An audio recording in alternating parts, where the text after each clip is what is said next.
Good evening. Matinee free വെബിനാറിലേക്ക് എല്ലാവർക്കും സ്വാഗതം. ഇന്നത്തെ ദിവസം നമുക്ക് എല്ലാവർക്കും അറിയാം ഗുഡ് ഫ്രൈഡേ. ദുഃഖവെള്ളി എന്നും ഗുഡ് ഫ്രൈഡേ എന്നും ഒക്കെ പറയുന്ന ഒരു സാക്രിഫൈസിൻ്റെ ദിവസമാണ്. ഈ ഒരു ദിവസത്തെ നമ്മൾ കൃത്യമായിട്ടൊന്ന് തിരിച്ചറിഞ്ഞു കഴിഞ്ഞാൽ ജീവിതത്തിൻ്റെ ഏറ്റവും വലിയൊരു പ്രതിസന്ധി ഘട്ടത്തിൽ നിന്ന് എങ്ങനെ തിരിച്ചു വരാൻ സാധിക്കും, ഒരു ഡീപ്പ് സാക്രിഫൈസ് ആ ഒരു തലത്തിലൂടെ കടന്നു പോകുമ്പോൾ എങ്ങനെയാണ് നമ്മൾ ലൈഫിനൊരു മീനിങ് കൊടുക്കുക, പർപ്പസ് ഓഫ് ലൈഫ് എന്നൊക്കെ പറയുന്ന പോലെ എങ്ങനെ ഒരു മീനിങ്ങിലേക്ക് നമുക്ക് എത്താൻ പറ്റും. ഇതിനെല്ലാത്തിൻ്റെയും ഒരു ഉദാഹരണമായിട്ടാണ് ഇന്ന് ഗുഡ് ഫ്രൈഡേ ലോകമെമ്പാടും ആചരിക്കപ്പെടുന്നത്. അപ്പോൾ ഈ ഗുഡ് ഫ്രൈഡേയെക്കുറിച്ചും അതിൻ്റെ കാര്യങ്ങളെക്കുറിച്ചും അതിനെക്കുറിച്ചുള്ള സംശയങ്ങളെക്കുറിച്ചും എല്ലാം ഇന്ന് നമുക്ക് കോമണായിട്ട് സംസാരിക്കാം. എങ്കിലും ആദ്യത്തെ മെസ്സേജ് എന്ന നിലയിൽ ജോഷി സാറിൽ നിന്ന് നമുക്ക് കേൾക്കാം. നിങ്ങളെല്ലാവരെയും സ്വാഗതം ചെയ്യുന്നു. അതോടൊപ്പം ജോഷി സാറിനെയും. Joshi sir, you are welcome. എല്ലാവർക്കും ഈ ദിനത്തിന്റെ എല്ലാവിധ അനുഗ്രഹങ്ങളും നന്മകളും പ്രാർത്ഥിച്ചുകൊണ്ട് ആരംഭിക്കട്ടെ. പ്രിയപ്പെട്ട സഹോദരങ്ങളെ, നമുക്ക് ഒരുമിച്ച് ഈ കുരിശിന്റെ സന്ദേശം സ്വീകരിക്കാം. ഇതിന്റെ ആദ്യ ഭാഗം ഇവിടെ ഇരിക്കുന്ന എല്ലാവരും തന്നെ ചർച്ചയിലല്ല, ഈ സന്ദേശത്തിൽ അവരവരുടേതായ സന്ദേശം ഈ തുടർന്ന് പറയേണ്ടതാണ്. ഞാനൊരു 15 മിനിറ്റിൽ താഴെ വരുന്ന ഒരു അവതരണമായിരിക്കും നടത്താൻ ആഗ്രഹിക്കുക.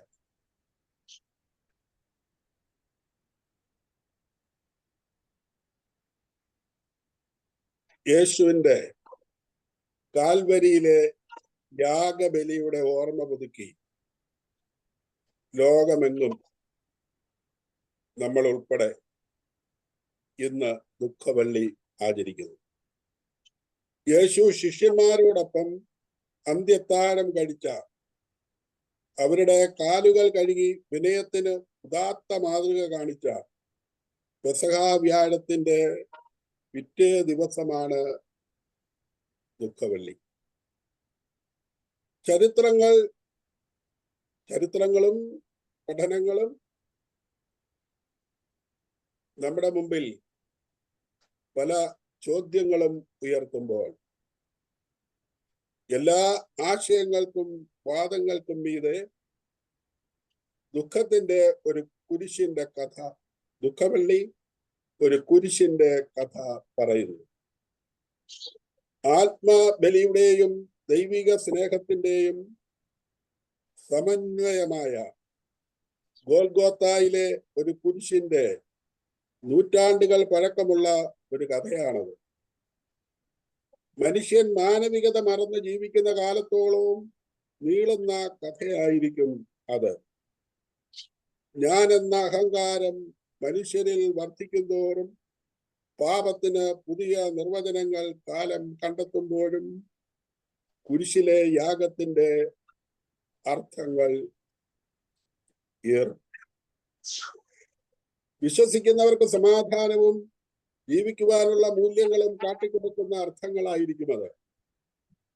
ഇംഗ്ലീഷിൽ ഈ ദിനം ഗുഡ് ഫ്രൈഡേ അല്ലെങ്കിൽ നല്ല വെള്ളി എന്ന് മലയാളത്തിൽ അതിന് മൊഴിമാറ്റം ചെയ്യാം എന്നാണ് അറിയപ്പെടുന്നത്. ഒരു തരത്തിൽ ഈ ദിനം സന്തോഷത്തിന്റെ ദിവസം കൂടിയാണ്. കാരണം കുരിശുമരണത്തിലൂടെ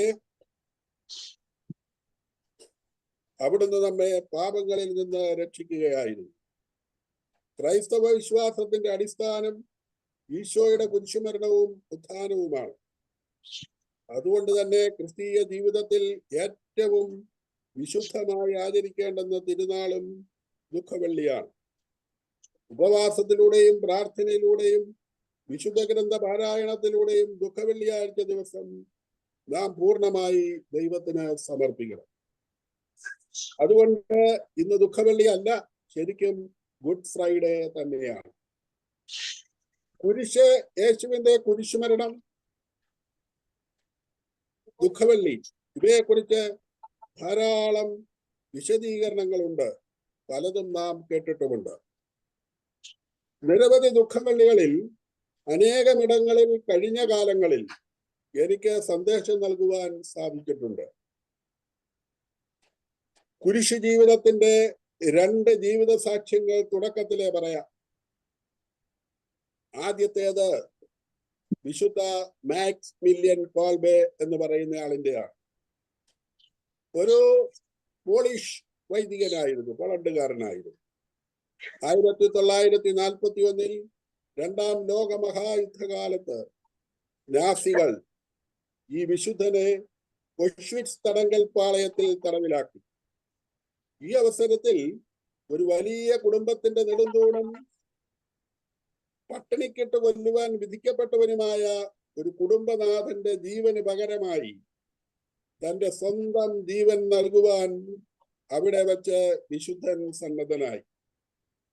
അതേ തുടർന്ന് നാസികൾ വിശുദ്ധനെ പട്ടിണിക്കിട്ടെങ്കിലും പട്ടിണി മൂലം വിശുദ്ധൻ മരിക്കാത്തതിനെ തുടർന്ന് 1941 ഓഗസ്റ്റ് 14 മാരകമായ വിഷം കുത്തിവെച്ചാണ് വിശുദ്ധനെ കൊലപ്പെടുത്തിയത്. ആർക്കു വേണ്ടിയാണ് അദ്ദേഹം മരിച്ചത് എന്ന് ഞാൻ ഒരല്പം കൂടി പറയാം. 1941 ജൂലൈ 24 കോൺസെൻട്രേഷൻ ക്യാമ്പിൽ നിന്ന് ഒരു തടവുകാരൻ രക്ഷപ്പെട്ടു. ഇങ്ങനെ ആരെങ്കിലും തടവിൽ നിന്ന് രക്ഷപ്പെട്ടാൽ പകരം 10 പേരെ പട്ടിണിക്കിട്ട് കൊല്ലുക എന്നതായിരുന്നു കോൺസെൻട്രേഷൻ ക്യാമ്പിലെ നടപടി ക്രമം. അവിടെയും ഇവിടെയും നിന്ന് 10 പേരെ പിടിച്ചെടുക്കും. അങ്ങനെ പിടികൂടിയവരിൽ ഒരാളായിരുന്നു ഫ്രാൻസിസക് ഗജോവനീസക്.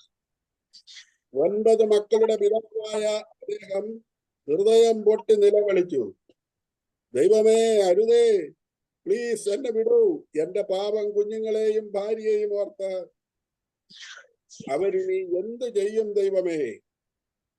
ഈ രംഗം നിരീക്ഷിച്ചുകൊണ്ട് നിന്ന കോൾബെ പെട്ടെന്ന് മുമ്പോട്ട് വന്ന് പട്ടാള മേധാവിയോട് പറഞ്ഞു, ഞാൻ പോളണ്ടുകാരനായ ഒരു കത്തോലിക്ക പുരോഹിതനാണ്, വൃദ്ധനുമാണ്.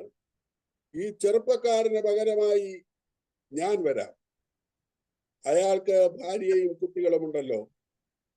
അത്രയും പറഞ്ഞിട്ട് സ്നേഹിതന് വേണ്ടി ജീവൻ ബലി കഴിക്കുന്നതിനേക്കാൾ വലിയ സ്നേഹമില്ലെന്ന് പറഞ്ഞ ക്രിസ്തുനാഥനെ മനസ്സിൽ ധ്യാനിച്ച് അദ്ദേഹം അങ്ങനെ നിന്നു. 1982 ഒക്ടോബർ 10 ജോൺ പോൾ 2 മാർപ്പാപ്പ മാക്സിമിലിയൻ കോൾബയെ കാരുണ്യത്തിന്റെ രക്തസാക്ഷി എന്ന് വിളിച്ചു. നാമകരണ വേളയിൽ പേരെടുത്ത് പങ്കെടുത്തുകൊണ്ടിരുന്ന പ്രസ്തുത മനുഷ്യൻ പരിസരം മറന്ന് ഉച്ചത്തിൽ വിളിച്ചു പറഞ്ഞു, എനിക്ക് വേണ്ടിയാണ് അദ്ദേഹം മരിച്ചത്. എനിക്ക് വേണ്ടി മറ്റൊരാൾ മരിക്കുന്നതിന്റെ വലിപ്പം ഒരുപക്ഷെ അദ്ദേഹത്തിന് തിരിച്ചറിയാൻ പറ്റും. നമുക്കതിന്റെ തീവ്രത മനസ്സിലാക്കാൻ സാധിച്ചിട്ടുണ്ടോ എന്ന് നിശ്ചയം പോരാ. ഈ ബൈബിൾ വാക്യം പലവട്ടം കേട്ടിട്ടുണ്ടെങ്കിലും നമ്മളത് വിശ്വസിക്കുന്നുണ്ടെങ്കിലും മറ്റൊരാൾ എനിക്ക് വേണ്ടി മരിച്ചാലുള്ളതിന്റെ ആ വലിയ അനുഭവം അത് അദ്ദേഹത്തിന് മാത്രമേ ഒരുപക്ഷെ ഉൾക്കൊള്ളാൻ പറ്റിയിട്ടുള്ളൂ. രണ്ടാമത്തെ സാക്ഷ്യം മലയാളിയായ ഗാനരചയിതാവ് ഇടയാറന്മുളക്കാരൻ കൊച്ചുകുഞ്ഞുപദേശിയുടേതാണ്. 1883 നവംബർ 29 പത്തനംതിട്ട ജില്ലയിൽ ആറന്മുളയ്ക്കടുത്ത് ഇടയാറന്മുള എന്ന കൊച്ചു ഗ്രാമത്തിലാണ് അദ്ദേഹം ജനിച്ചത്.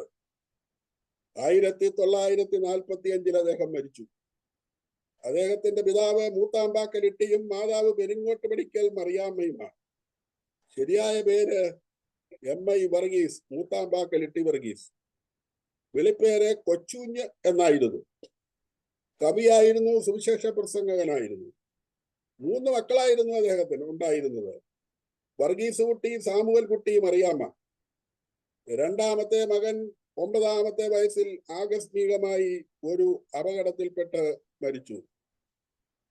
ഈ പയ്യന്റെ മരണവിവരം അദ്ദേഹം അറിയുന്നതും ആ സംസ്കാരത്തിലൊക്കെ പങ്കെടുക്കുന്നതും ശരിക്കും പറഞ്ഞാൽ വേറൊരു വലിയ കഥയാണ്. അതൊക്കെ പറയാൻ പോയാൽ ഒരുപാട് നേരം.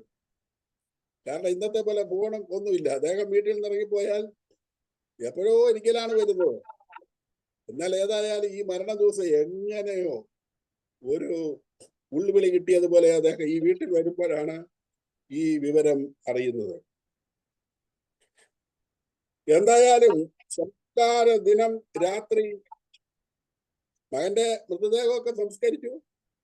അന്നത്തെ ദിനം രാത്രിയിലാണ് അദ്ദേഹത്തിന്റെ ഒരു പ്രസിദ്ധമായ പാട്ട് രചന കൊള്ളുന്നത്. ഇവിടെ ഇരിക്കുന്ന എല്ലാവരും കേട്ടിട്ടുണ്ടാകാൻ സാധ്യതയുണ്ട്. ആ പാട്ടാണ്, വളരെ പ്രശസ്തമായ പാട്ടാണ്, ദുഃഖത്തിന്റെ പാനപാത്രം കർത്താവിന്റെ കയ്യിൽ തന്നാൽ സന്തോഷത്തോടതു വാങ്ങി ഹല്ലേലൂയ പാടിയിടും ഞാൻ. ഇതാണ് കുരിശിനെ, യേശുവിനെ ഒക്കെ വഹിക്കുന്ന, വരിച്ചിട്ടുള്ള ഒരു ക്രിസ്തു ശിഷ്യന്റെ മനോഭാവം. അപ്പൊ ഞാൻ ഈ എഴുത്തിന്റെ പശ്ചാത്തലം പറഞ്ഞത്, ഒരുപക്ഷെ പാട്ട് കേട്ടിട്ടുണ്ടെങ്കിൽ ഇതാണ് പശ്ചാത്തലം എന്ന് പലർക്കും അറിഞ്ഞുകൂടായിരിക്കും. ആ പശ്ചാത്തലം കൂടി ഞാൻ പറയുകയായിരുന്നു. സ്വന്തം മകന്റെ ആകസ്മികമായ നിര്യാണ ദിവസം ഒരപ്പൻ എഴുതുന്ന പാട്ടാണിത്. ദോഷമായിട്ടെന്നോടൊന്നും എന്റെ നാഥൻ ചെയ്യുകയില്ല, എന്നെ അവനടിച്ചാലും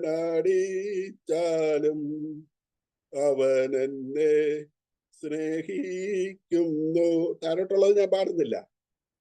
വളരെ മനോഹരമായ വാക്കുകൾ. ഒത്തിരി പാട്ടെഴുത്തുകാർ മലയാളത്തിലുണ്ട്, പക്ഷെ അതൊക്കെ ഭാവനയിൽ നിന്നോ അവരുടെ പഠനത്തിൽ നിന്നോ എഴുതിയാണ്. പക്ഷെ ഇതങ്ങനല്ല, ജീവിതത്തിൽ നിന്നാണ്. പ്രിയപ്പെട്ടവരെ, രോഗത്താലോ, ഞാനൊരു വലിയ രോഗത്തെ അഭിമുഖീകരിച്ച് ജീവിക്കുകയാണ്. പക്ഷേ എങ്കിൽ പോലും ഞാനും ചില സമയങ്ങളിലെല്ലാം തളർന്നു പോകാറുണ്ട്. അപ്പോൾ ഇതൊക്കെയാണ് ഞാൻ അയവിറക്കുന്നത്. യേശുവിന്റെ കുരിശിലേക്ക് നോക്കും, ഇത്തരം ആളുകളുടെ ജീവിതത്തെ ഞാൻ ഓർക്കും. ദൈവം നമ്മളെ എല്ലാവരെയും അത്തരത്തിൽ ശക്തിപ്പെടുത്തട്ടെ എന്നാണ് എൻ്റെ പ്രാർത്ഥന. ഇന്ന് ദുഃഖവെള്ളി, അതെ, മൗനം വാചാലമാകുന്ന ദുഃഖവെള്ളി, ദൈവം സ്വയം മരണമേറ്റുവാങ്ങിയ വെള്ളിയാഴ്ച, എല്ലാമുണ്ട്.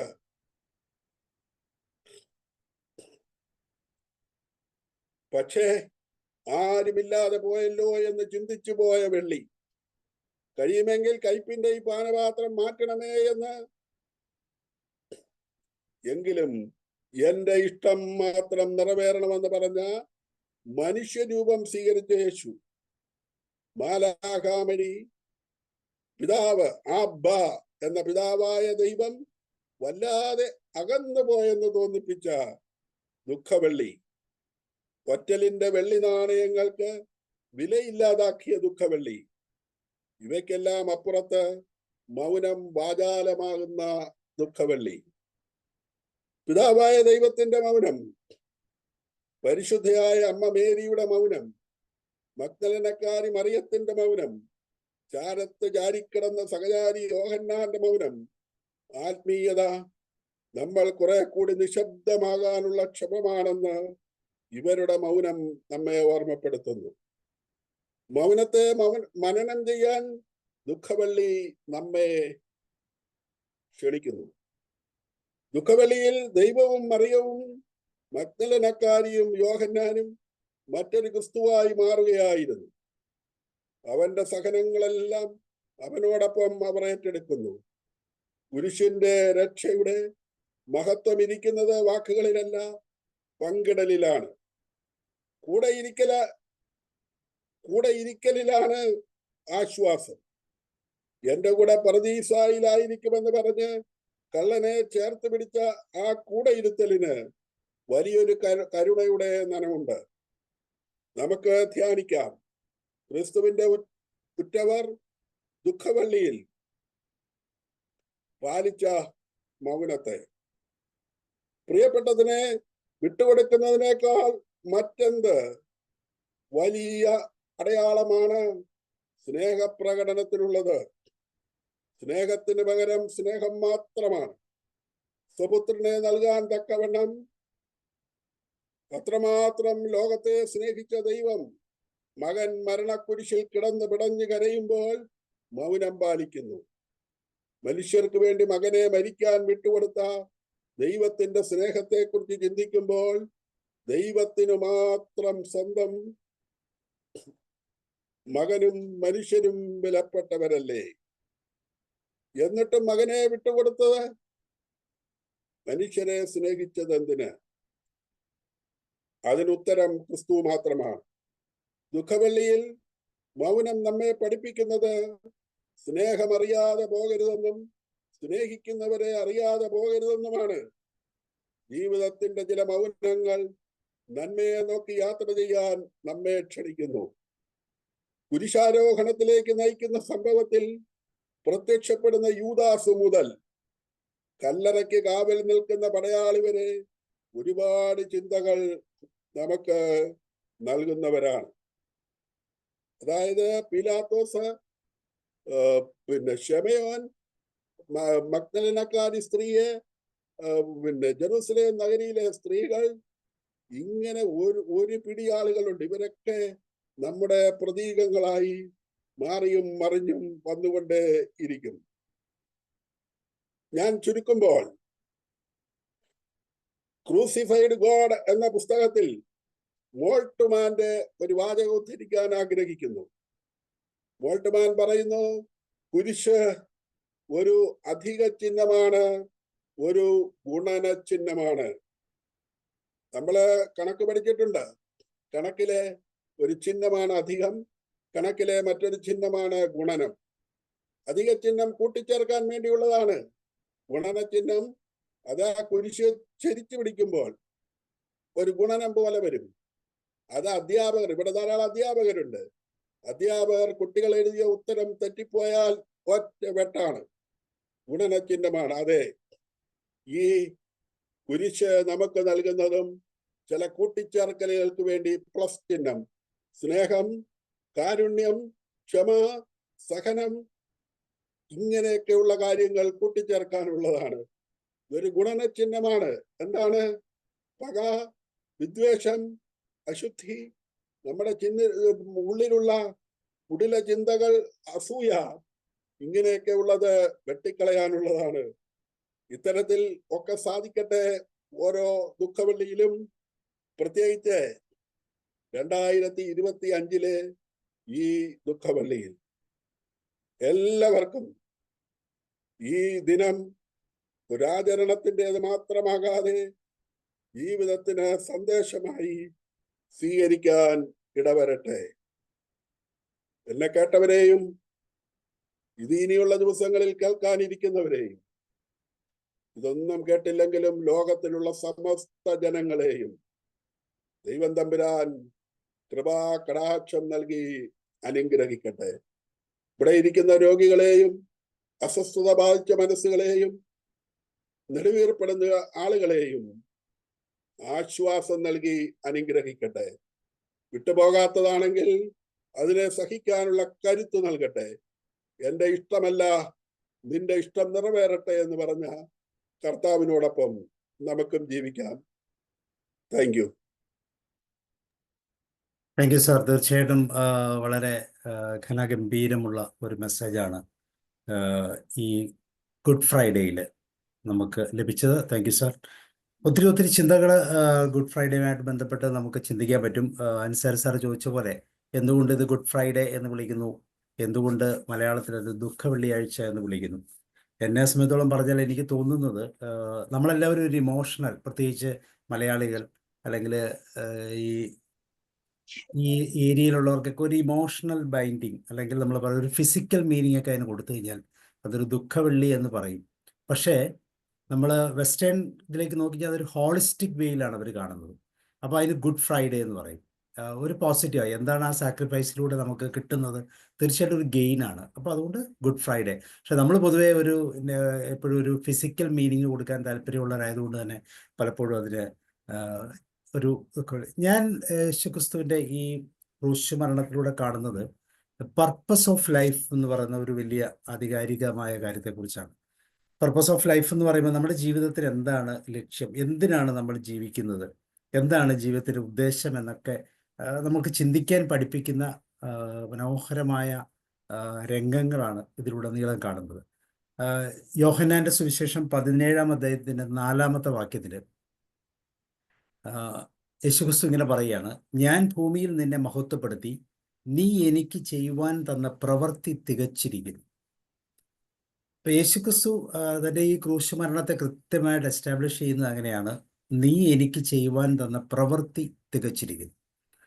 ഇപ്പോൾ പിതാവാം ദൈവം എന്താണ്? പിതാവിൻ്റെ ഇഷ്ടം നിറവേറ്റുക എന്ന് പറയുന്ന ഒരു ലക്ഷ്യത്തിൻ്റെ അപ്പുറത്തേക്ക് മറ്റൊന്നുമില്ല.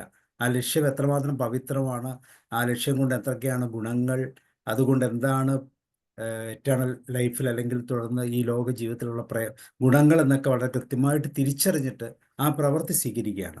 അതുകൊണ്ടാണ് അങ്ങനെ പറയുന്നത്, നീ എനിക്ക് ചെയ്യാൻ തന്ന പ്രവൃത്തി തികച്ചിരിക്കുന്നു. അപ്പോൾ ഇവിടെ ഒരു പർപ്പസ് ഓഫ് ലൈഫ് ഉണ്ട്. നമ്മൾ എന്തിനാണ് ഈ ലോകത്ത് ജീവിക്കുന്നത്? പലപ്പോഴും നമുക്ക് പോലും അറിയത്തില്ല. നമ്മളിങ്ങനെ ജീവിച്ചു പോവുകയാണ്. അപ്പോൾ ആ പർപ്പസ് ഓഫ് ലൈഫിനെ എത്ര പ്രാധാന്യമുണ്ട്. യേശു അത് ജീവിച്ചിരിപ്പോഴും ഈ മരണത്തിന് തൊട്ട് മുമ്പും അല്ലെങ്കിൽ മരിക്കുന്നതിന് തൊട്ട് മുമ്പുള്ള ആ വാക്കുകളിലെല്ലാം അത് വളരെ കൃത്യമായിട്ട് എസ്റ്റാബ്ലിഷ് ചെയ്യുന്നുണ്ട്, പറയുന്നുണ്ട്, അല്ലെങ്കിൽ ചെയ്ത് കാണിക്കുന്നുണ്ട്. ജീവിക്കുക എന്ന് പറയുന്നത് പ്രവൃത്തിയാണ്. അത് കേവലം വാക്കാലല്ല, ജീവിതം കൊണ്ട് പ്രവൃത്തിയിലൂടെ കാണിക്കണമെന്നുള്ളതിൻ്റെ ഒരു വലിയ ഉദാഹരണം നമുക്ക് കൊടുക്കുക. സോ ഈ പർപ്പസ് ഓഫ് ലൈഫിനെയാണ് നമുക്കും നമ്മളിലേക്ക് സ്വീകരിക്കേണ്ടത്. എന്താണ് നമ്മുടെ പർപ്പസ് ഓഫ് ലൈഫ് എന്ന് മനസ്സിലാക്കുക, അതനുസരിച്ച് മുന്നോട്ട് പോകാനുള്ള ഒരു താല്പര്യം യേശുക്രിസ്തുവിൻ്റെ ഈ സാക്രിഫൈസിലൂടെ, ഡീപ്പ് സാക്രിഫൈസിലൂടെ കൃത്യമായിട്ട് മനസ്സിലാക്കുക. ആ സാക്രിഫൈസിലൂടെയാണ് പിതാവിൻ്റെ ഇഷ്ടം നിറവേറ്റപ്പെടുന്നത്. സോ ഇനി നമുക്ക് അടുത്ത ആളിലേക്ക് പോകാം. ഓമന ടീച്ചർ പറഞ്ഞോളൂ.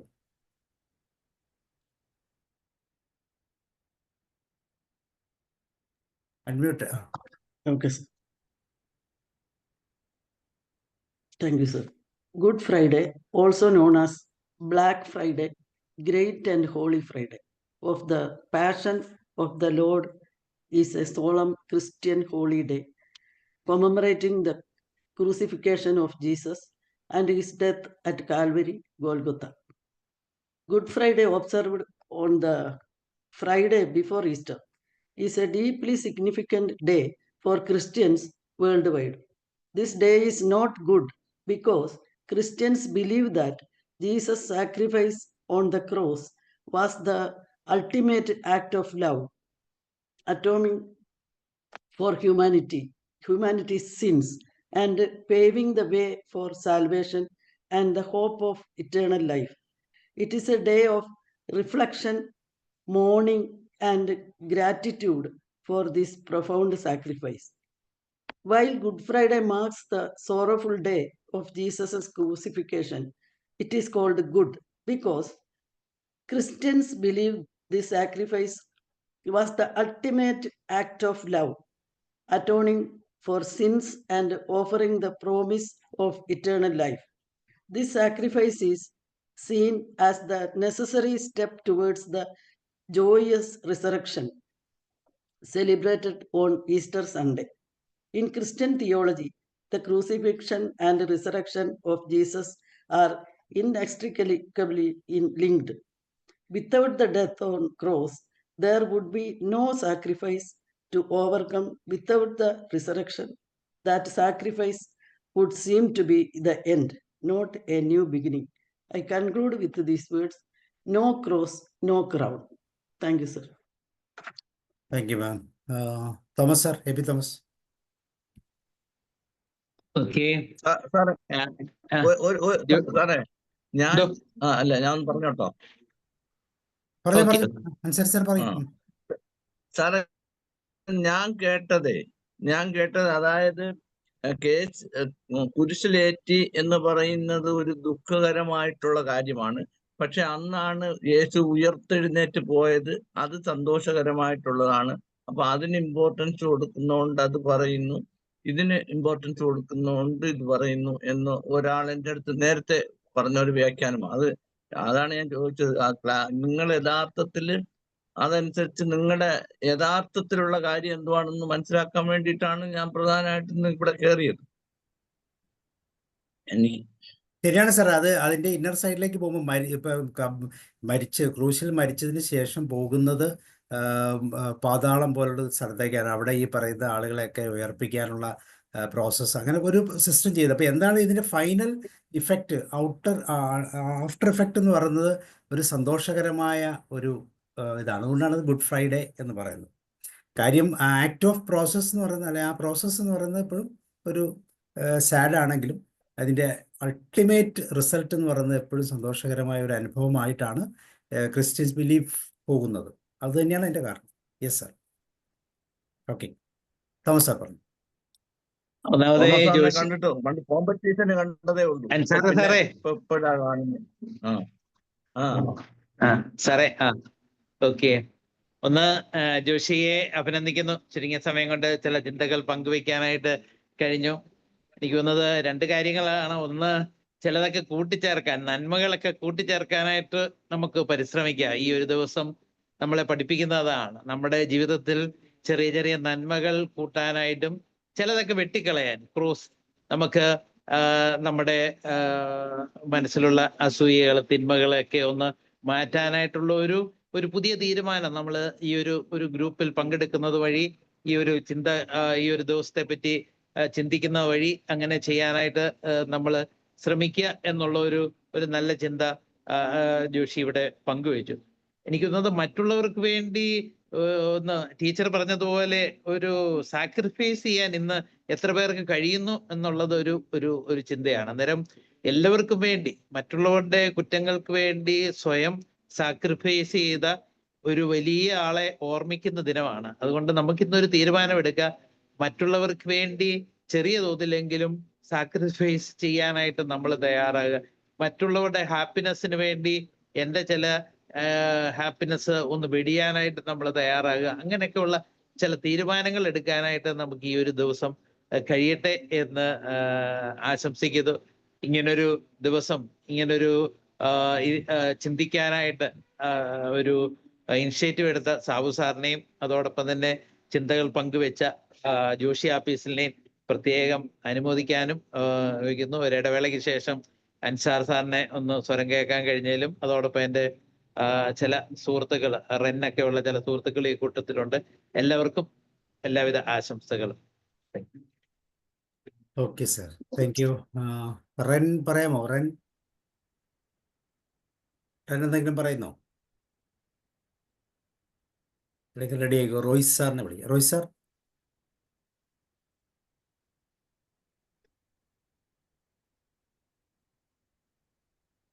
സാർ അൺമ്യൂട്ട് ചെയ്യും.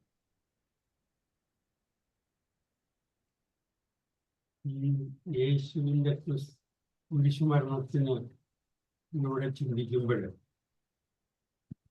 പീലാത്തോസ് എന്ന് പറയുന്ന ന്യായാധിപൻ പറഞ്ഞു, ഇവനിൽ ഞാനൊരു കുറ്റവും കാണുന്നില്ല എന്ന് പറഞ്ഞു. അപ്പൊ മറ്റുള്ളവരുടെ താല്പര്യം കണക്കിലെടുത്തേച്ചാണ് ഈ പറയുന്ന ന്യായാധിപൻ അദ്ദേഹത്തെ തൂക്കിലേറ്റാനായിട്ട് വിധിച്ചത് എന്നത് ഒരു പ്രത്യേകമായി ശ്രദ്ധിക്കുന്ന ഒരു കാര്യമാണ്. അപ്പോ ഇവനെ ക്രൂശിലേക്കുക എന്നുള്ള മെജോറിറ്റിയുള്ള ആൾക്കാരുടെ താല്പര്യം അനുസരിച്ച് ക്രൂശിലേക്കി.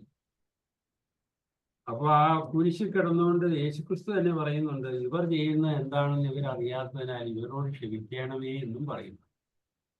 അപ്പോ വെറുതെ ഈ അദ്ദേഹത്തെ ക്രൂശിലേറ്റി കഴിഞ്ഞപ്പോൾ മറ്റുള്ളവർക്ക് ഒരു കുറ്റബോധം തോന്നിക്കാണുമെന്നാണ് എൻ്റെ അഭിപ്രായം. അപ്പോ അത് തന്നെയാണ് മനുഷ്യവർഗത്തിന് ോടുള്ള സ്നേഹം.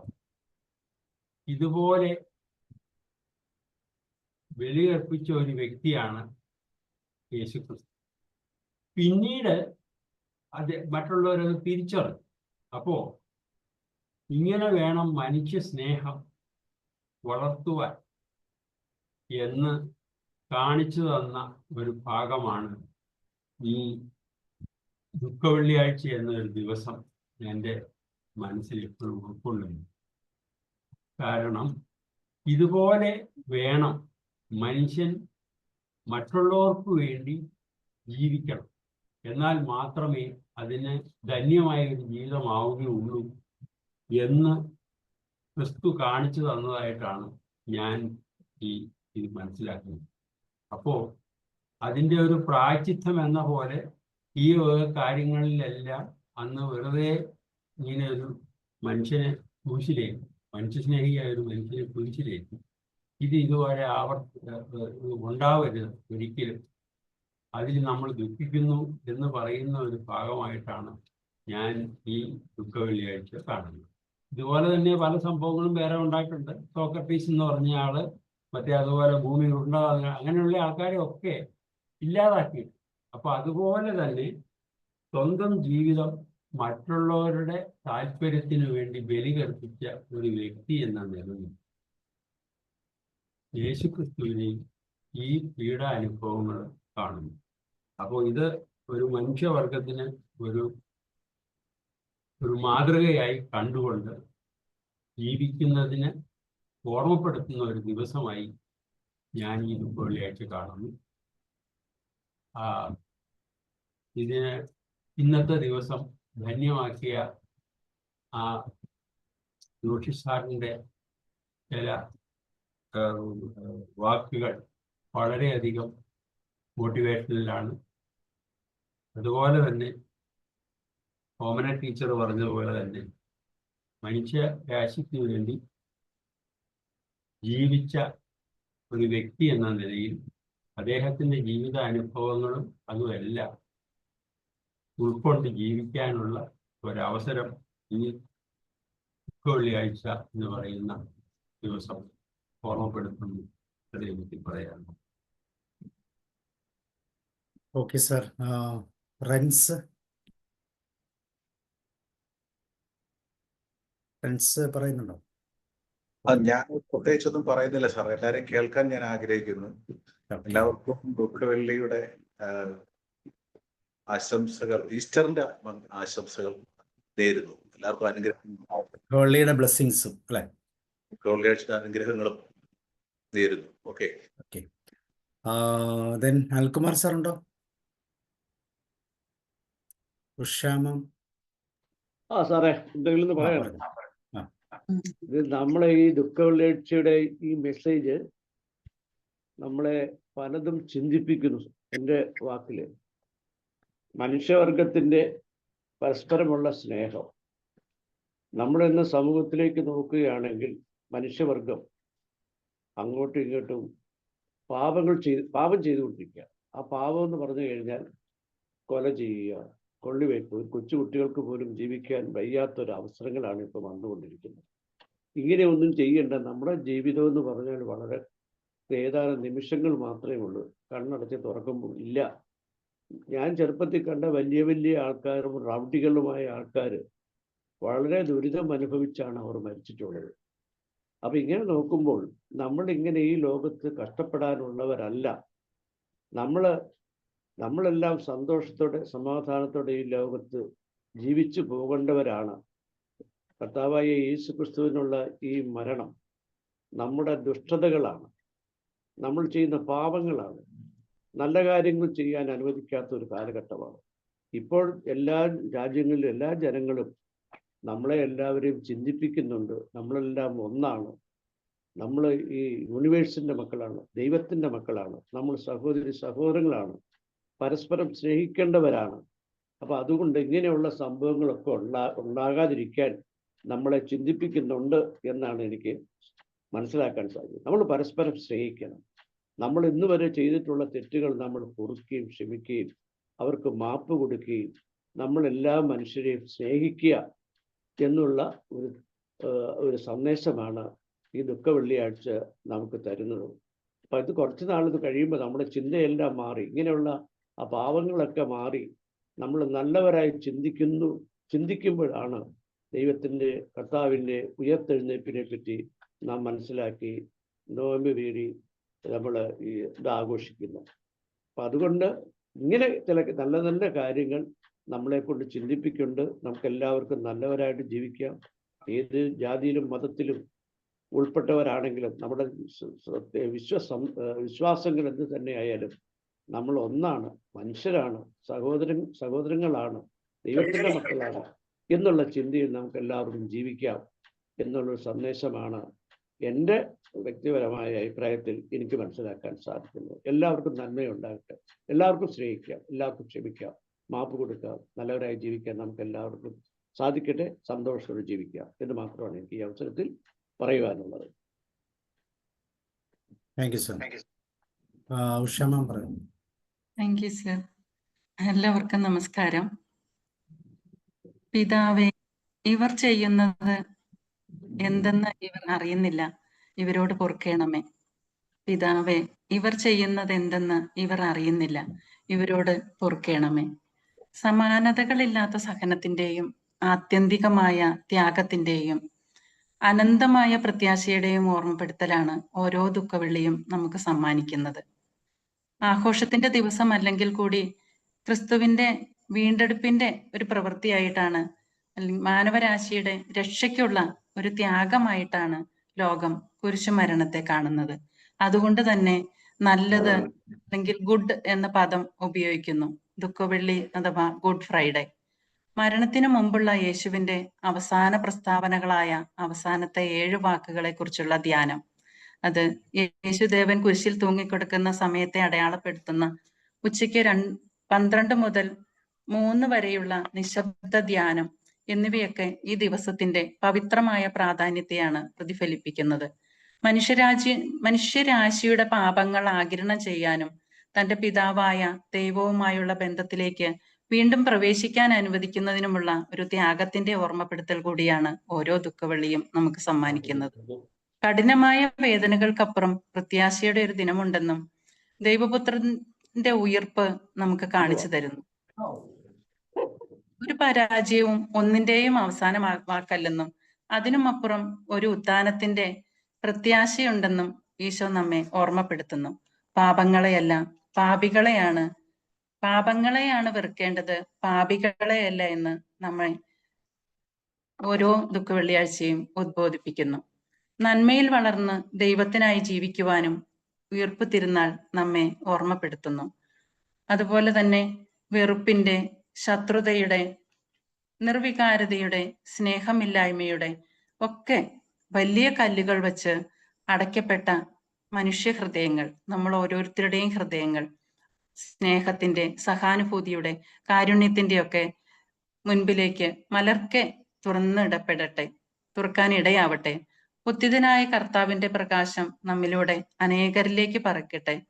അതുപോലെ തന്നെ ഇന്നിവിടെ വളരെ ഹൃദയസ്പർശിയായ രീതിയിലാണ് ജോഷി സാർ നമ്മെ ഈ ദുഃഖവെള്ളിയുടെ ഒരു സന്ദേശം നമ്മുടെ മനസ്സിലേക്ക് പകർന്നു തന്നത്. അതുപോലെ ഓമന ടീച്ചർ, റോയ് സാർ, ഇവിടെ സാബു സാർ, എല്ലാവരും ദുഃഖവെള്ളിയുടെ പ്രാധാന്യത്തെക്കുറിച്ചും അവരുടെ സന്ദേശം നമുക്ക് പറയുകയുണ്ടായി.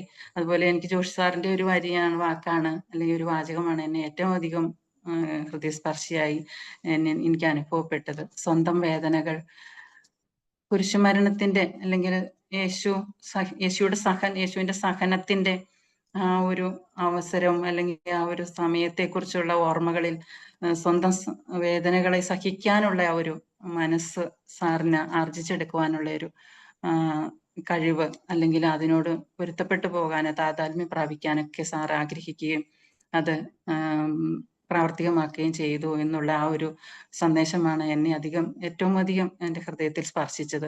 സാറിന് പ്രത്യേകിച്ചും ദുഃഖവെള്ളിയുടെ അതുപോലെ തന്നെ ഈ ഒരു ഈസ്റ്റർ കാലത്തിന്റെ എല്ലാ നന്മകളും ഉണ്ടാവട്ടെ.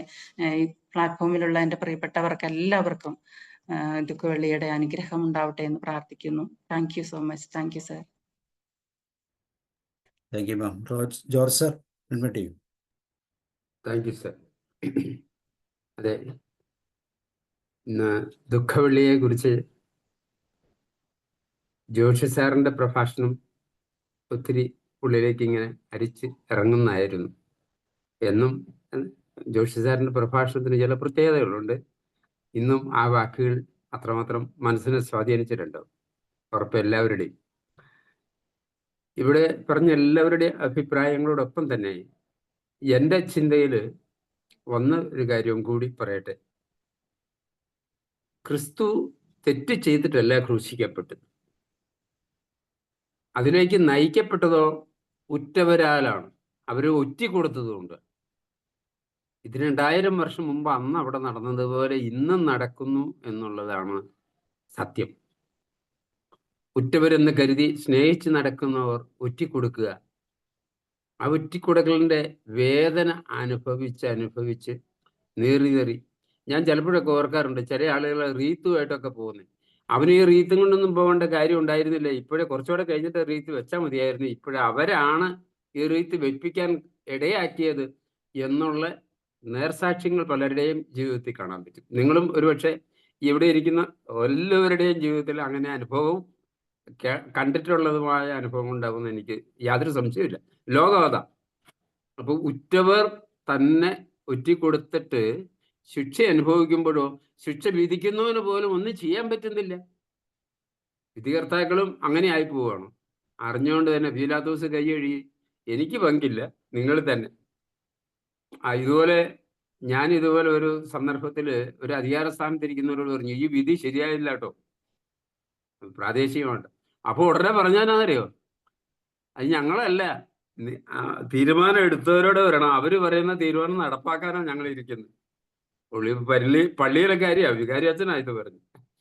പറഞ്ഞ ഇത് എവിടെയാണേലും ഇന്നും നടക്കുന്നു എന്നുള്ളതാണ് സത്യം. തീർച്ചയായിട്ടും ഈ ചിന്ത ഇവിടെ ഒരുപക്ഷെ എനിക്ക് തോന്നുന്നു നോ ഗെയിൻ വിത്തൗട്ട് പെയിൻ എന്ന് പറയുന്ന ഒരു ആപ്തവാക്യം രൂപപ്പെട്ടത് ഒരുപക്ഷെ ഈ ക്രൂശാരോഹണത്തിന് ശേഷമായിരിക്കാം.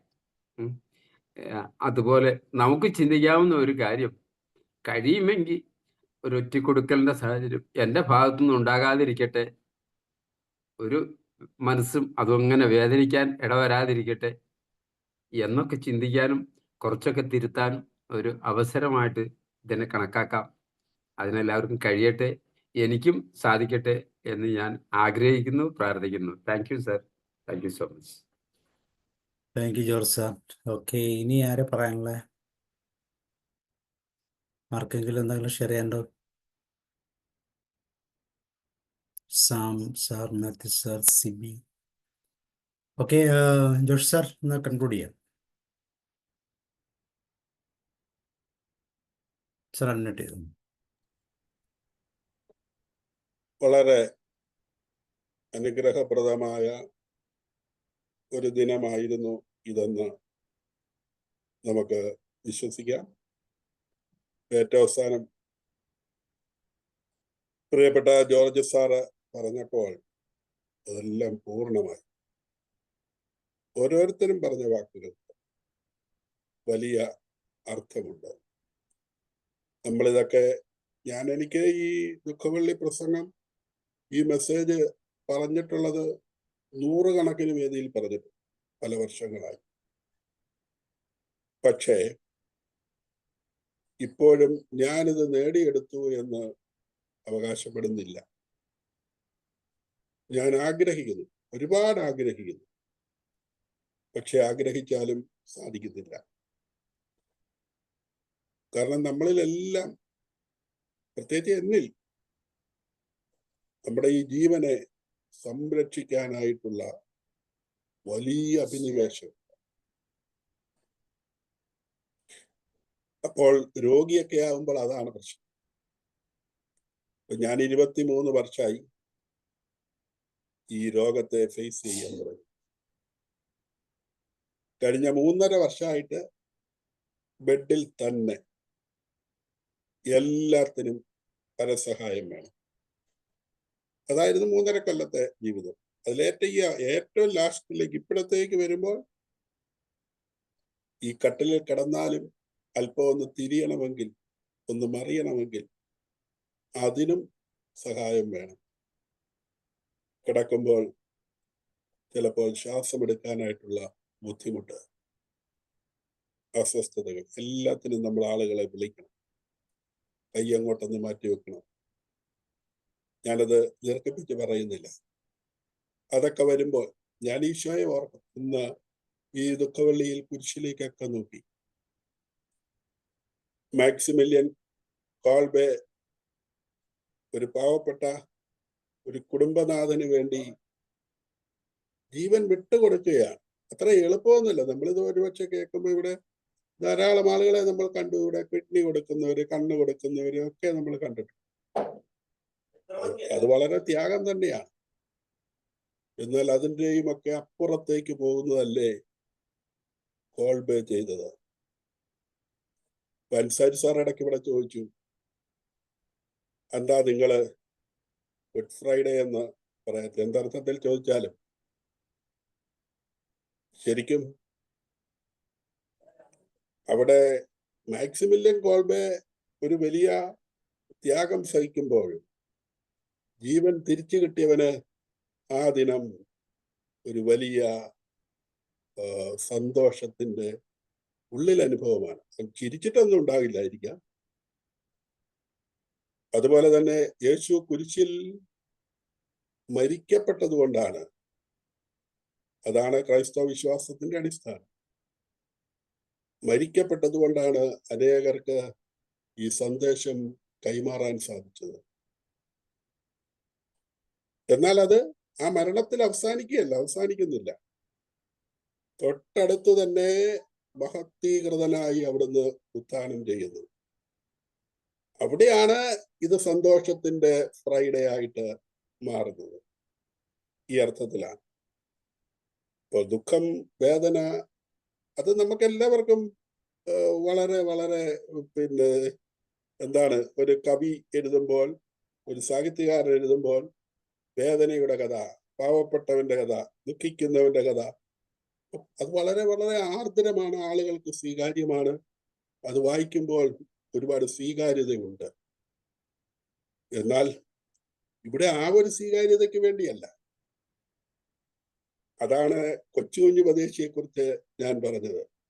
നമുക്ക് എത്രയോ മനോഹരമായ പാട്ടെഴുത്തുകാരുണ്ട്, ഒത്തിരി ഗാനങ്ങളുണ്ട്. ഞാൻ ആരുടെയും പേരെടുത്ത് പറയുന്നില്ല, ആരെയും കൊച്ചാക്കി പറയാനുണ്ട്.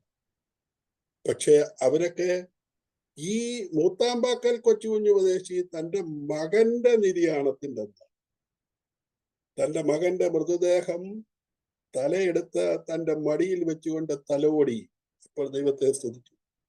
വൈകുന്നേരം എല്ലാരും പിരിഞ്ഞുപോയി, അടക്കമൊക്കെ കഴിഞ്ഞ് എല്ലാരും മടങ്ങിപ്പോയി. അദ്ദേഹം തന്റെ മുറിയിൽ കയറി കടലാസും പേനയും എടുത്ത് എഴുതുന്നതാണിത്. കഷ്ടനഷ്ടം ഏറിയിടുമ്പോൾ എന്റെ താതൻ എന്നെ സഹായിക്കുന്നു. ഇതൊക്കെ പറയാൻ ആരെ കൊണ്ടാണ് സാധിക്കുന്നത്? ഇതൊന്നും താത്വികമായിട്ട് ഞാനും നിങ്ങളും പലരും ഡോക്ടറേറ്റും താത്വികതയും ഒക്കെ നമുക്കറിയാം. നമുക്കൊരു പ്ലാറ്റ്ഫോം കിട്ടിക്കഴിഞ്ഞാൽ എത്രയോ മണിക്കൂർ വേണേലും പറയാം. പക്ഷെ സ്വന്തം ജീവിതത്തിന്റെ പരിപരുത്ത മുഖങ്ങളിലേക്ക് വരുമ്പോഴാണ് നമ്മൾ എത്രമാത്രം ഇതൊക്കെ സ്വീകരിച്ചു എന്നുള്ളത് തിരിച്ചറിയപ്പെടുന്നത്. ഞാൻ ദീർഘിപ്പിക്കുന്നില്ല, ഒരുപാട് അർത്ഥതലങ്ങളുണ്ട്. ദുഃഖവെള്ളിയിലെ പ്രത്യക്ഷപ്പെടുന്ന കഥാപാത്രങ്ങളൊക്കെ നമ്മളെ ഒരുപാട് ചിന്തിപ്പിക്കുന്നതാണ്. ഈ ജനക്കൂട്ടത്തിന് വേണ്ടി സ്വയം പിന്നോട്ട് മാറി പിലാത്തോസിനെ വിശുദ്ധനാണെന്ന് പറയുന്ന ഒരു ജനസമൂഹമുണ്ട്. അദ്ദേഹത്തിന്റെ തിരുനാൾ ആചരിക്കുന്നവരുണ്ട്. നമ്മൾ തിരുനാളൊന്നും ആചരിച്ചില്ലെങ്കിൽ പോലും നമ്മളും പലപ്പോഴും പലയിടത്തു നിന്നും എസ്കേപ്പ് ചെയ്യുന്നവരാ. ശമയോൻ ഇഷ്ടമുണ്ടായിട്ടല്ല, ശമയോനെ കൊണ്ട് പുരുഷന്റെ ഒരറ്റം എടുപ്പിക്കുകയാണ് ചെയ്യുന്നത്. പക്ഷെ അതിനെക്കുറിച്ച് ചില പണ്ഡിതന്മാർ പലതരത്തിലുള്ള അഭിപ്രായങ്ങൾ പറഞ്ഞിട്ടുണ്ട്. തോളിലിരിക്കുന്ന കുരിശിന്റെ കീഴേ ഭാഗത്ത് ഒരു മനുഷ്യൻ പൊക്കിയാൽ അവന് ഗുണമാണോ ദോഷമാണോ ഉണ്ടാകുന്നത് എന്നുള്ളത് തീർച്ചയായിട്ടും തോളിൽ വെയിറ്റ് കൂടത്തേ ഉള്ളൂ. പക്ഷേ അവിടുത്തെ ഉദ്ദേശം അവനെ കൊണ്ട് ചുമപ്പിച്ചത് അവർക്ക്, അതായത് അവനെ കൊണ്ടുപോകുന്ന ആളുകളെ സംബന്ധിച്ചിടത്തോളം അവരുടെ ഉദ്ദേശം ജീവനോടെ കുരിശിൽ തറയ്ക്കണം. കാരണം പിറ്റേന്ന് ശാബത്താണ്, ശാബത്തിൽ ഈ പണി നടക്കത്തില്ല. അതുകൊണ്ട് ഇന്ന് തന്നെ, അതുകൊണ്ട് എത്രയും വേഗം ഒരുത്തനെ കൂടെ കൂട്ടുപിടിച്ചുകൊണ്ട് ഇത് ഗോൽഗോത്ത മലയിലേക്ക് എത്തിക്കാനായിട്ടുള്ള പരിശ്രമത്തിലാണ്. അപ്പോൾ ഇഷ്ടമില്ലാതെ വഴിയിൽ കാത്തു നിന്ന ഒരുത്തനെ തള്ളിപ്പിടിച്ച് അവനെ കൊണ്ട് ചുമപ്പിക്കുകയാണ്. നമ്മളുമൊക്കെ ചില അവസരങ്ങളിലൊക്കെ ചില നന്മ പ്രവർത്തികൾ ഈ തള്ളിക്കയറ്റുന്നതിന്റെ വഴിയായി ചെയ്തു കൂട്ടാറുണ്ട്. മനസ്സല്ല. ജെറുസലേം നഗരിയിലെ സ്ത്രീകൾ വന്ന് കരഞ്ഞു നിലവിളിച്ചു. അപ്പോൾ യേശു എന്ത് പറഞ്ഞു? വേണ്ട, എന്നെ ഓർത്ത് നിങ്ങളാരും കരയണ്ട, നിങ്ങളെയും നിങ്ങളുടെ മക്കളെയും ഓർത്ത് കരയുവിൻ. ഇന്നും നമ്മളൊക്കെ വെളിയിലിറക്കും കുരിശുരൂപത്തിന്റെ മുമ്പില് അല്ലെങ്കിൽ പല പള്ളികളിലുമൊക്കെ നീന്തൽ നടത്തി ഒരുപാട് ത്യാഗം സഹിക്കും. അവിടെയെല്ലാം യേശുവിന്റെ ഈ മൗനമായ ചോദ്യമുണ്ട്. ഒരുപാട് മൗനത്തിന് അർത്ഥമുണ്ടെന്ന് ഞാൻ പറഞ്ഞല്ലോ. യേശുവിന്റെ ആ ചോദ്യം ഇതാണ്: എന്നെ ഓർത്ത് നിങ്ങൾ വിലപിക്കണ്ട, നിങ്ങളുടെ നിങ്ങളെയും ഓർത്ത് വിലപിക്കുവിൻ. ആർക്കെങ്കിലുമൊക്കെ വിലപിക്കേണ്ടതായി വരുമോ നമ്മുടെ മക്കളെയും നമ്മളെയും ഓർത്ത്? എനിക്കറിഞ്ഞുകൂടാ. ഓരോരുത്തരും സ്വയം ആത്മശോധന ചെയ്യുവാൻ. പിന്നെ ഇങ്ങനെ അങ്ങോട്ട് പോയി കഴിയുമ്പോൾ ഏറ്റവും അവസാനം കുരിശിൽ തറച്ചു കഴിയുമ്പോൾ 2 കള്ളന്മാരെന്നാണ് അവിടെ വിശേഷിപ്പിച്ചിരിക്കുന്നത്. എങ്ങനെയാ കള്ളൻ നല്ലതും ചീത്തയുമാകുന്നത്?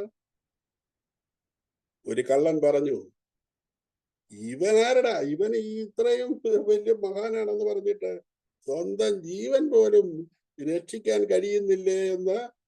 അതുകൊണ്ടാണ് അയാളെ മോശം കള്ളൻ എന്ന് വിളിച്ചിരിക്കുന്നത്. ആ കള്ളൻ പറഞ്ഞപ്പോൾ അപ്പുറേ കിടന്നവൻ, അവൻ കുരിശിലാണ് കിടക്കുന്നതെങ്കിൽ അവന് കുറച്ച് ബോധം ഉണ്ടായിരുന്നു. ആ ബോധത്തിൽ അവൻ പറഞ്ഞു, മിണ്ടാതിരിയടാ, നമ്മൾ ചെയ്തതിന് ന്യായമുണ്ട്, അവനെ കുരിശിലേറ്റിയിരിക്കുന്നതിന് ഒരു ന്യായവുമില്ല. അതുകൊണ്ട് അവനെ നല്ല കള്ളനെന്ന് വിളിച്ചു. അവനെ കുറിച്ച് യേശു പറയുന്ന ഒരു വാചകം, പ്രിയപ്പെട്ടവരെ, ഞാൻ കത്തോലിക്കനാണ്. ഞങ്ങളുടെ കത്തോലിക്ക സഭയിൽ മാർപ്പാപ്പ ഒരുപാട് പേരെ വിശുദ്ധരായി പ്രഖ്യാപിക്കാറുണ്ട്. എന്നാൽ യേശു ക്രിസ്തു നേരിട്ട് ഒരാളെ വിശുദ്ധനാക്കി പ്രഖ്യാപിക്കുന്നത് ഒരാളെ മാത്രമേ ഉള്ളൂ, അത് ഈ നല്ല കള്ളനെ മാത്രമാണ്. എന്താണ് പറഞ്ഞത്? നീ എന്നോടുകൂടെ പർദീസായിലായിരിക്കും. അതിനേക്കാൾ ഉപരിയായി അത് എവിടെ വെച്ച് പറഞ്ഞു എന്നുള്ളതാണ്. കുരിശിൽ കിടക്കുമ്പോഴും മറ്റുള്ളവനെ വിശുദ്ധനാക്കാൻ ശ്രമിക്കുന്നവൻ. ഇവിടെ ജോർജ് സാറ് പറഞ്ഞു ഈ ഒറ്റുകാരന്റെ കഥയൊക്കെ.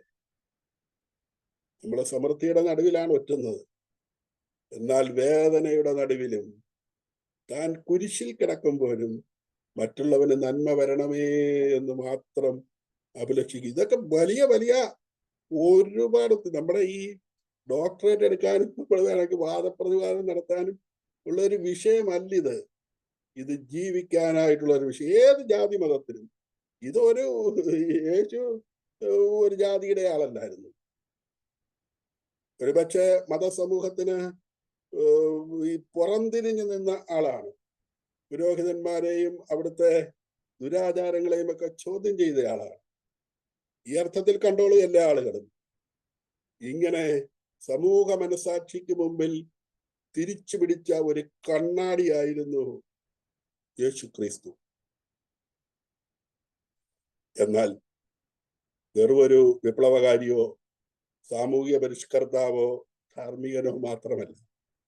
അവിടുന്ന് ഇടയ്ക്കിടയ്ക്ക് സൂചിപ്പിച്ചു സ്വർഗത്തെക്കുറിച്ചും പിതാവായ ദൈവത്തെക്കുറിച്ചും അവിടുന്ന് സൂചിപ്പിക്കുന്നു. ഒരാത്മീയത ജീവിതത്തിന് നല്ലതാണ്. ഓരോരുത്തരും അവനവന്റെ മതത്തെ നന്നായി കണ്ടുകൊണ്ട് അതിന്റെ തത്വങ്ങൾ, ഇതേ തത്വങ്ങളൊക്കെ ഓരോ മതത്തിലുമുണ്ട്. തീർച്ചയായിട്ടും നമുക്ക് ഇതെല്ലാം സാധിക്കട്ടെ. ഏറ്റവും അവസാനം ഈശോയെ സംസ്കരിച്ച് വലിയൊരു കല്ലും ഉരുട്ടി അതിന്റെ മുന്നിൽ വെച്ചിട്ട് പടയാളികളെ കാവലും നിർത്തി. നമ്മളൊക്കെ ഇങ്ങനെ കാവല് നിൽക്കാറുണ്ട്. ചത്താലും ഇവൻ ഇനി ഒരു ഗുണം പിടിക്കില്ലേ? അത്തരത്തിലുള്ള അവസ്ഥയിൽ എല്ലാ മനുഷ്യന്റെയും, നമ്മുടെ നാടൻ ഭാഷയിൽ പറഞ്ഞാൽ കണ്ണ് കെട്ടിക്കൊണ്ട് യേശു ഉത്ഥാനം ചെയ്തു. അപ്പോൾ പെരുമ്പടവൻ ശ്രീധരൻ പറയുന്നത് പോലെ കുരിശ് പൂക്കുന്നു. കുരിശ് പൂക്കുകയാണ്. യഹൂദന്മാര് അല്ലെങ്കിൽ ആ കുരിശ് തറക്കിച്ച ആളുകൾ INRI എന്ന് എഴുതി വെച്ചു. യൂതന്മാരുടെ രാജാവായ ഈശോ എന്നാണ് അതിന്റെ അർത്ഥം. അപ്പോഴാണ് അവർക്ക് വലിയ അബദ്ധം പിടികിട്ടിയത്. ഉടനെ തന്നെ തിരുത്തി പറഞ്ഞു, ഇവൻ യൂതന്മാരുടെ രാജാവാണെന്നല്ല, ഞാൻ യൂതന്മാരുടെ രാജാവാണെന്ന് പറഞ്ഞു എന്ന് എഴുതണമെന്ന് പറഞ്ഞു. അപ്പോഴാണ് പിലാത്തോസ് വീണ്ടും പറഞ്ഞു, ഞാൻ എഴുതിയത് തന്നെ. അങ്ങനെയാണ് യേശു ഈ എല്ലാവരുടെയും രാജാവായി. അപ്പൊ രാജാവെന്ന് പറഞ്ഞാൽ നമ്മൾ കണ്ടിരിക്കുന്ന തിരുവിതാംകൂർ രാജാവും അല്ലെ മറ്റു രാജാക്കന്മാരൊന്നുമല്ല. അവര് വലിയ കുതിര സൈന്യം ഇതും എല്ലാം ആയിട്ടാണ്. അവസാന ഞായറാഴ്ച, ഞാൻ കഴിഞ്ഞ ആഴ്ച അത് പറഞ്ഞിട്ടുണ്ട്, കഴുതയുടെ പുറത്ത് പോയ യേശു. ഇങ്ങനെ ഒരു രാജാവും പോകാറില്ലല്ലോ. അപ്പൊ ജനം വിചാരിച്ചുകൊണ്ടിരുന്നത് തങ്ങളുടെ പാടുപീടകളെയൊക്കെ മാറ്റിക്കളയുന്ന ഒരു നല്ല വിശുക, നല്ല അധികാരമുള്ളവൻ, എല്ലാരെയും സംഹരിക്കാൻ വരുന്നവനെന്നാണ് വിചാരിച്ചത്. പക്ഷേ വീണ്ടും സമൂഹത്തിന്റെ മുമ്പിൽ ഒരു കണ്ണാടി തിരിച്ചു പിടിക്കുകയാണ്. നിങ്ങൾ കരുതുന്നത് പോലെയല്ല. സ്നേഹത്തിൽ, ത്യാഗത്തിൽ, സഹനത്തിൽ ഒരു ദൈവരാജ്യം ഞാൻ സ്ഥാപിക്കുന്നു. ഈ വലിയ സന്ദേശം കുറെയെങ്കിലുമൊക്കെ നമുക്ക് പലവട്ടം കേൾക്കുമ്പോൾ, പലവട്ടം പറയുമ്പോൾ ഒക്കെ നമുക്ക് സ്വീകരിക്കാൻ പറ്റിയേക്കണം.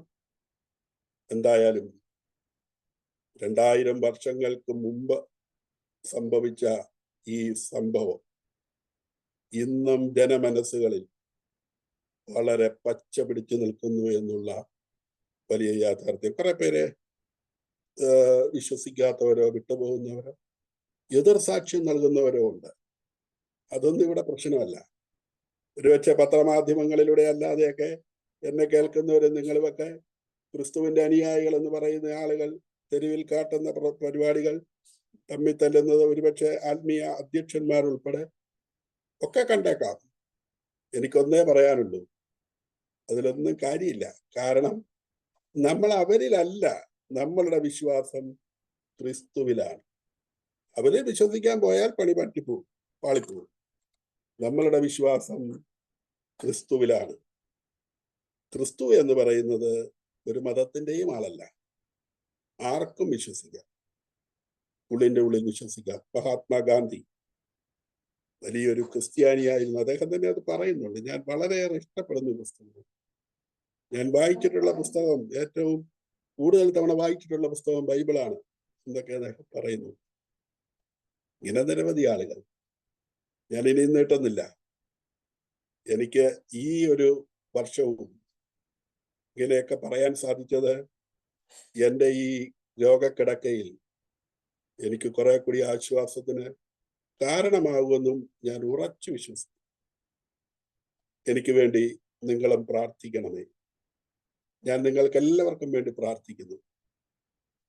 ഒരു കാര്യം ഉറപ്പിച്ചു പറയട്ടെ, എല്ലാവരും സമാധാനത്തിൽ ജീവിക്കണം. ഒരു കൊച്ചു കാലഘട്ടം മാത്രമാണ് നമുക്കിവിടെ ജീവിക്കാനുള്ളത്. വളരെ ചെറിയൊരു സ്പാൻ. എന്തിനാരോട് അടികൂടണം?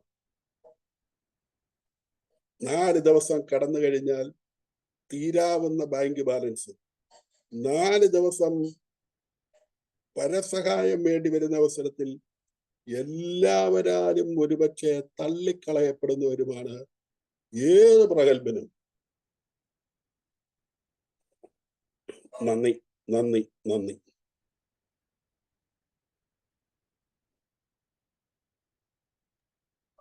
നിർത്തി സാറേ. Thank you sir, thank you sir. Runs എന്തെങ്കിലും പറയുന്നോ? ഇല്ല ഇല്ല, പറയുന്നില്ല സാറേ. ഓക്കെ ഒരു ഓക്കെ, അപ്പോൾ താങ്ക് യു വെരി മച്ച്. വളരെ സന്തോഷം. നാളെ നമുക്ക് ഇതൊക്കെ ആണെങ്കിലും സാറേ, അതിരമ്പുഴ തന്നെ വീണ്ടും ഒരമ്മയും 2 മക്കളും, അതും ഈ യേശുക്രിസ്തുവിന്റെ പാത പിന്തുടരുന്ന ആളുകൾ തന്നെ അങ്ങനെ ചെയ്തത് എനിക്ക് നല്ല പ്രതിഷേധമുണ്ട്.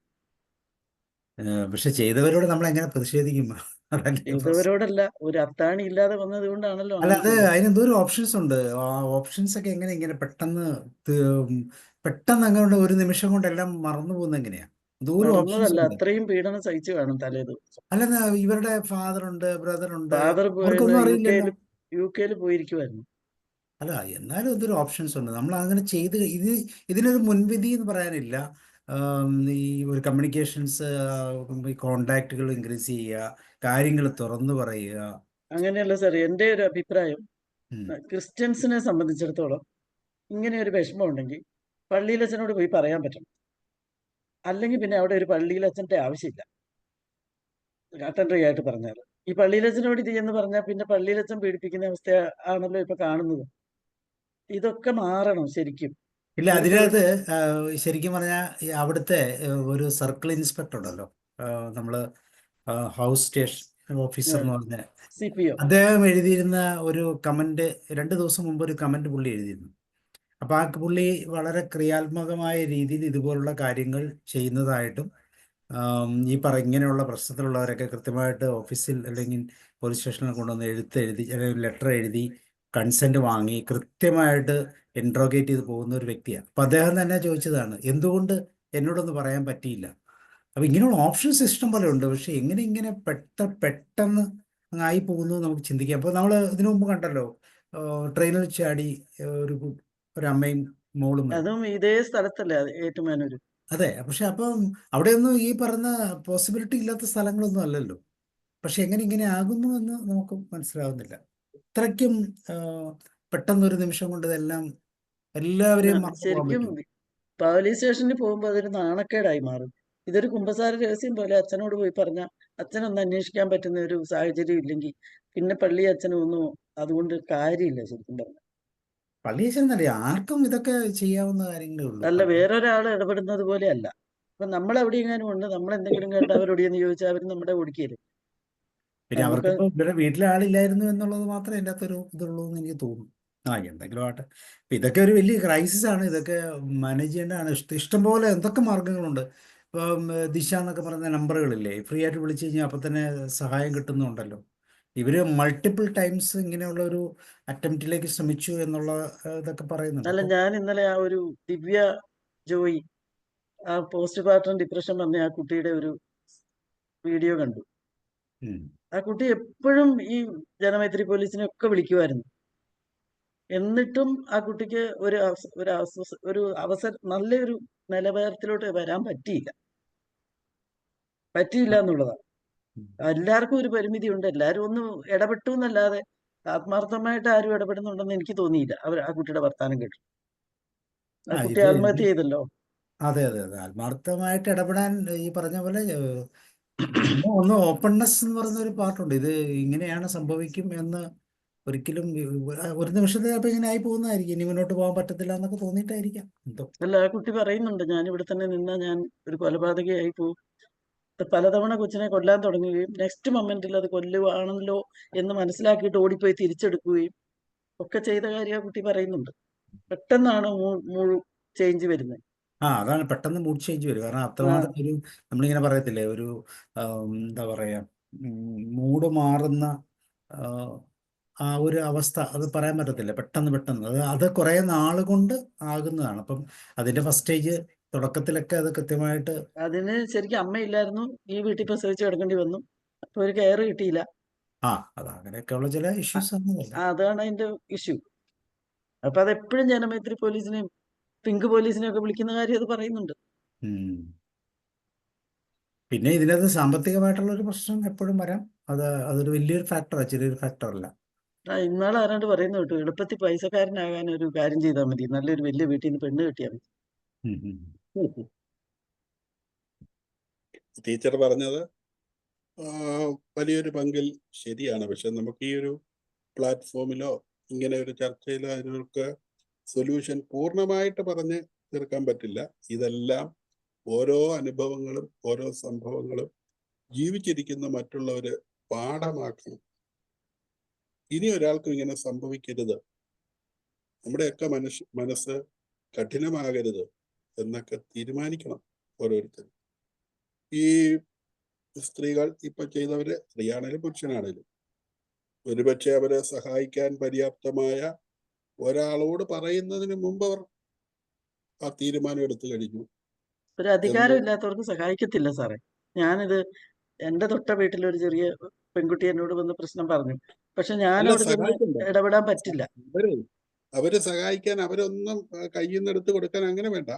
അല്ല, ആ കുട്ടിയെ ഞാൻ സപ്പോർട്ട് ചെയ്യാന്നല്ലാതെ അയാളോട് പോയി എനിക്ക് പറയാൻ പറ്റുമോ? അല്ല, എനിക്കറിയാവുന്ന ഒരു കേസ് ആണെങ്കിൽ ഞാൻ ഉടനെ തന്നെ എനിക്ക് ഒരുമാതിരി കൊള്ളാം, ഈ സമൂഹത്തിൽ ചില കാര്യങ്ങൾ ഇടപെടുന്ന ആളാണ്, അപ്പൊ അവരോട് പറയാൻ പറ്റുമല്ലോ, അതെങ്കിലും ചെയ്താൽ മതി. എനിക്ക് വേണേ ഓവന ടീച്ചറെ വിളിച്ച് പറയാം, സാബു സാറിനെ വിളിച്ച് പറയാം, അല്ലെങ്കിൽ അതുപോലെ നല്ല മനസ്സുള്ള ചിലപ്പം സഹായം കിട്ടിയെന്നിരിക്കും. സർ, ഈ ചുറ്റുവട്ടത്ത് നമ്മൾ നോക്കിയാല് വൈകുന്നേരം കള്ളു കുടിച്ച് വന്ന് വീട്ടിൽ വെള്ളം ഉണ്ടാക്കാത്ത അപ്പന്മാരില്ല. അങ്ങനെ കുട്ടികൾ വിഷമിക്കുവാണ്. ശരിക്കും പഠിക്കുന്ന പിള്ളേർ വീട്ടിൽ കിടന്ന് വിഷമിക്കുവാണ്. അത് അവർക്കതൊരു അധികാരമാണ്. എന്നാ ചെയ്യാൻ, അമ്മയോട് സംസാരിക്കണ്ട എന്നൊക്കെ പറഞ്ഞു കൊടുക്കുമല്ലാതെ ഇപ്പം കുട്ടി ധാരാളം പേരെ ആളുകൾ സഹായിക്കാനൊക്കെ സന്നദ്ധമാകുന്നുണ്ട്. പക്ഷെ അത് അല്ല, പര്യാപ്തം നമുക്ക് ആ കുട്ടിയെ അമ്മയും എംപവർ ചെയ്യാന്നല്ലാതെ അയാളോട് നമുക്ക് നേരിട്ടൊന്നും പറയത്തില്ല. നമുക്കൊരു സ്ഥലം മാറ്റി താമസിപ്പിക്കാനോ അവരെ പ്രൊട്ടക്ട് ചെയ്യാനോ ഒന്നും അങ്ങനെ അത്ര എളുപ്പമുള്ള എളുപ്പമല്ല. രീതികളല്ല. അത്ര എളുപ്പമല്ല. പിന്നെ നമുക്കൊന്നും ചെയ്യാൻ നമ്മളോട് പറ്റില്ല. ചിലപ്പോ പറ്റുന്നതൊക്കെ നമ്മൾ ചെയ്യാം. ഇവര് തന്നെ തിരിഞ്ഞ് നിങ്ങൾ നിർബന്ധിച്ചിട്ടാന്ന് പറയാനും സാധ്യതയുണ്ടല്ലോ അതൊക്കെ നാളെ. വരും. പിന്നെ അവസാനം തിരിച്ചാവും, നേരെ തിരിച്ചു. അപ്പൊ അതുകൊണ്ട് നമ്മൾ നമുക്ക് പലപ്പോഴും അത്രയ്ക്ക് കണ്ടില്ലേ, അങ്ങ് നമ്മള് ചെയ്യത്തില്ല, ഒരു ലെവല് വരെ ചെയ്യത്തുള്ളൂ. അത്രേ ഉള്ളൂ. ഭർത്താവിനെതിരെ അതുകൊണ്ട് മെന്റൽ സപ്പോർട്ട് കൊടുക്കാനേ പറ്റുള്ളൂ ചെറുതായിട്ട്. ഓരോരുത്തർക്കും പൂർണ്ണമായിട്ട് ഇതിൽ ഒരുപാട് കാര്യങ്ങൾ ചെയ്യാൻ പറ്റിയില്ലെങ്കിൽ കൂടെയും കുറെ കാര്യങ്ങളൊക്കെ ചെയ്യാം. അത്രേ ഉള്ളൂ. ഇങ്ങനെയൊക്കെയാണ് ചില കേസുകൾ. ഇങ്ങനെയാണ്. അപ്പൊ നമ്മൾ കണ്ടില്ലേ, ഒരു വിഷം കൊടുത്ത്, അല്ലെ, പാമ്പിന്റെ വിഷം കൊണ്ട് ഒരാളെ, ഒരു സ്ത്രീ, ഇപ്പൊ നമ്മൾ ചെയ്ത് അവർക്ക് മാറി താമസിക്കാൻ പാടില്ലേ നമ്മൾ ചിന്തിച്ചു പോകും. എന്തുകൊണ്ട് മാറി താമസിക്കുന്നില്ല? ഇത്രമാത്രം ക്രൂരമായ സാധ്യതകൾ ഉണ്ടായിട്ടും ഇതിപ്പോ കുട്ടികളൊക്കെ ഉണ്ടായിട്ടാണ്. കുട്ടികളുണ്ട്. അതല്ല സാർ, ആ പാമ്പിനെ കൊണ്ട് കടിപ്പിച്ചത് ഈ പെൺകുട്ടിയുടെ വീട്ടിൽ വന്ന് അവിടെ താമസിച്ചോണ്ടാ. അല്ല, അതല്ലേ ഒരു അതൊരു തട്ടിപ്പല്ലേ, ഭയങ്കര. ഇതിങ്ങനെയാണ്. ഇതിൻ്റെ അകത്തൊക്കെ ഭയങ്കര മനുഷ്യന്റെ രീതികളൊന്നും പറയാൻ പറ്റത്തില്ല. ഓക്കെ, എനിവേ, എല്ലാം ഓക്കെ, നല്ലോണം താങ്ക് യു പോകാൻ സാർ. വിചാരിക്കാം. See you, good night. ഞാൻ ഇത് 7 മണിയായപ്പോഴാണ് സാറിന്റെ മെസ്സേജ് കണ്ടത്. ഞാനിപ്പോ ഞാൻ ജസ്റ്റ് തിരുക്കുറലുമായിട്ട് ഇരുന്ന് കളിക്കുമായിരുന്നു. തിരുക്കുറല് ഇന്നിപ്പം നമ്മൾ ഇതാവുമ്പോ ഞാൻ തിരുക്കുറൽ ഓർത്തു ആരെയും കാണാത്തപ്പോ ഞാനും ഇല്ലേ, എന്നിട്ട് വേഗം മെസ്സേജ് നോക്കിയതാ. അല്ല, എല്ലാവരുടെ മെസ്സേജ് മെസ്സേജ് ഞാൻ നേരത്തെ നോക്കിയതാ. രാവിലെ ഇട്ടായിരുന്നല്ലോ. ഇട്ടു, തിരുക്കുറൽ. പക്ഷെ ഇന്ന് ആന്റോ മൈക്കിൾ സാർ വന്നിട്ടുണ്ടായിരുന്നു. അപ്പൊ ഞാൻ പകലിവിടെ ഇല്ലായിരുന്നു. ആ, അതിന് നിങ്ങള് വായനശാല ഉണ്ടാക്കാൻ പോകണം. സാറ് വന്നിട്ടുണ്ടായിരുന്നു. ഇപ്പൊ ഞാനവിടെ പോയി. അതാ വയനാടിന്റെ അങ്ങേയറ്റത്ത്. ഒരു 10, 200, 300, 500 ബുക്ക് ചെയ്യാൻ കൊടുത്ത കഴിഞ്ഞ പ്രാവശ്യം. വായന എവിടെ പോയാവോ? കുറെ വായനശാല ഉണ്ടാക്കിയിട്ടുണ്ട്. ഓക്കെ, അപ്പോൾ okay sir, thank you sir. Good night. Thank you Josh sir. Thank you. Okay.